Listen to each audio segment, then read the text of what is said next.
গভীর রাতে হাতের ঝিলের এমফি থিয়েটারে নারী ফুটবল দলকে সংবর্ধনা দিল বাফুফে। বাংলাদেশকে বিশ্বকাপে নিয়ে যাওয়ার প্রত্যাশা আফিদা ঋতুপর্ণাদের।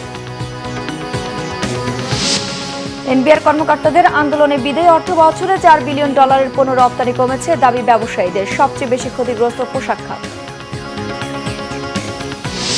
ইসরায়েলে আবারও মিসাইল হামলা, ইয়েমেনের হুতি যোদ্ধাদের। গাজা সহ বিভিন্ন স্থানে রাতভর নেতানিয়াহু বাহিনীর বর্বর হামলায় অন্তত 82 ফিলিস্তিনি নিহত। দেখছিলেন ক্রাউন সিমেন্ট সংবাদ শিরোনাম। গভীর রাতে রাজধানীর হাতের ঝিলের এমফি থিয়েটারে সংবর্ধনা দেওয়া হলো প্রথমবার এশিয়ান কাপে খেলার যোগ্যতা অর্জনকারী বাংলাদেশ নারী ফুটবল দলকে। বাংলাদেশকে বিশ্বকাপে নিয়ে যাওয়ার প্রত্যাশা আফিদা ঋতুপর্ণাদের। নারী এশিয়ান কাপ বাছাই অপরাজিত চ্যাম্পিয়ন বাংলাদেশ দল রবিবার রাত 1:30টায় ঢাকায় বিমানবন্দরে পৌঁছে। সেখান থেকে তারা সরাসরি যোগ দেয় সংবর্ধনায়। আরও জানাচ্ছেন মানিক মাহমুদ। অভিনব তো বটেই, স্মরণীয় ঘটনাও গভীর রাতের এই সংবর্ধনা। রাত 3:15টার দিকে হাতের ঝিলের এমফি থিয়েটারে আলো ঝলমলে মঞ্চে প্রবেশ মিয়ানমার বিজয়ী কন্যাদের। অস্ট্রেলিয়ায় 2026 নারী এশিয়ান কাপে খেলার যোগ্যতা অর্জনকারী বাংলাদেশ দলকে বাফুফের সংবর্ধনা। আফিদা ঋতুপর্ণাদের একে একে বরণ করে নেওয়া হয় ফুলের শুভেচ্ছায়। ইয়াঙ্গুন থেকে ব্যাংকক হয়ে ঢাকা দীর্ঘ ভ্রমণে ক্লান্তি আর অবসন্নতা থাকলেও ফেডারেশনের অভিনন্দনে বেশ রোমাঞ্চিত নারী ফুটবলাররা। মোরা ঝঞ্ঝার মতো উদ্দাম, মোরা ঝর্ণার মতো চঞ্চল, বিদ্রোহী কবি কাজী নজরুল ইসলামের বিখ্যাত ছন্দের মতোই অদম্য তারা। দুবারের সাফজয়ী বাংলার বাঘিনীরা পেরিয়ে যেতে চায় এশিয়ার গণ্ডি। আত্মবিশ্বাস বিশ্বমঞ্চে লাল সবুজের পতাকা ওড়ানোর।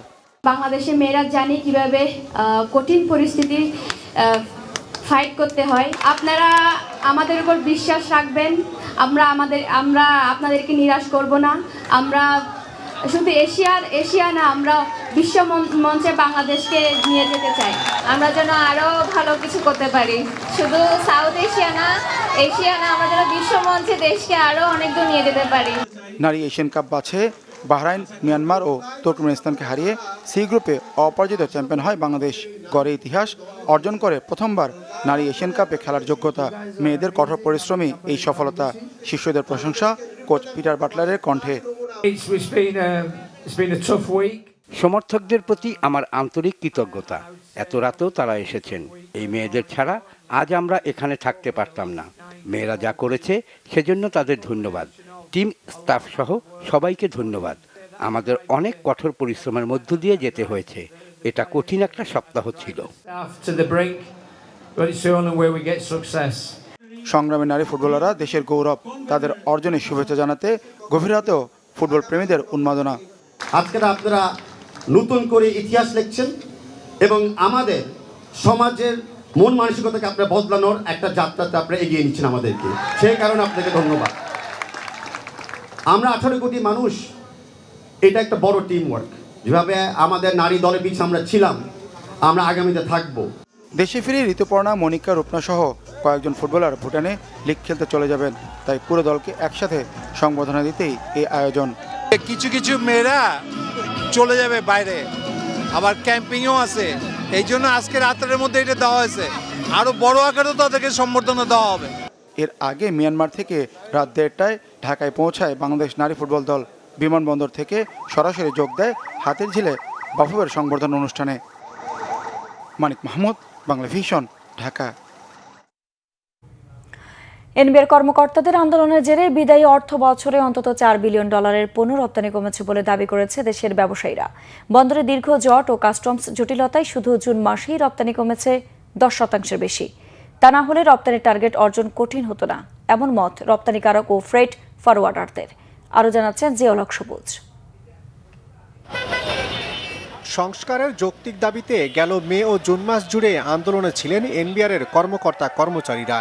এক পর্যায়ে সেই আন্দোলন রূপ নেয় পুরোদমে কর্মবিরতির মতো শাটডাউন কর্মসূচিতে। এ সময় হোঁচট খায় দেশের আমদানি রপ্তানি। সবচেয়ে বেশি ক্ষতিগ্রস্ত হয় পোশাক খাত। অর্থবছরের বাকি 11 মাস রপ্তানির ধারা ইতিবাচক থাকলেও জুনে প্রবৃদ্ধি কমে যায় 6.5%। এজন্য তখনকার আন্দোলনকেই দুষছেন রপ্তানিকারকরা। আমার নিজের অনেক গুডস পোর্টে আটকা ছিল, আমি 7 দিন 8 দিন 10 দিন রিলিজ করতে পারিনি।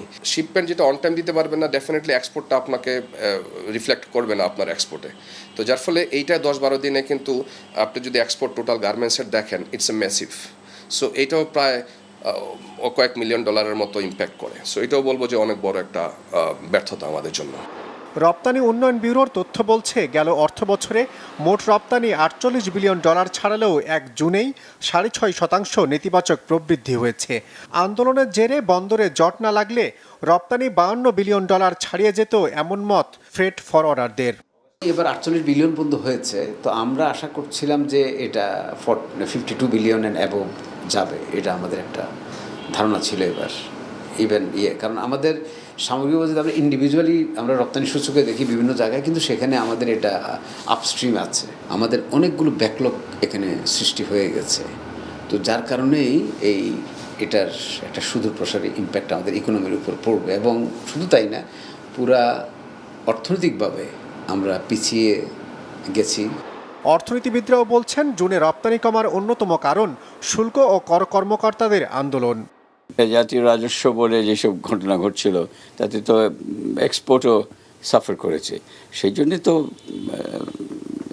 মানে জুন মাসের রপ্তানি এফেক্ট করেছে। সরকারের হস্তক্ষেপে এনবিআর কর্মকর্তা কর্মচারীরা কাজে ফিরলেও আমদানি রপ্তানির জট স্বাভাবিক হতে সময় লাগবে আরও কিছুদিন। জিয়াউল হক সবুজ, Bangla vision, Dhaka. Edgbaston test ভারতের জয়ের খুঁতা মেটানোর সামনে এজবাস্টন টেস্টের শেষ দিনে বৃষ্টিও বাধা হতে পারেনি। স্বাগতিক ইংল্যান্ডের হারটা হয় 336 রানের বড় ব্যবধানে।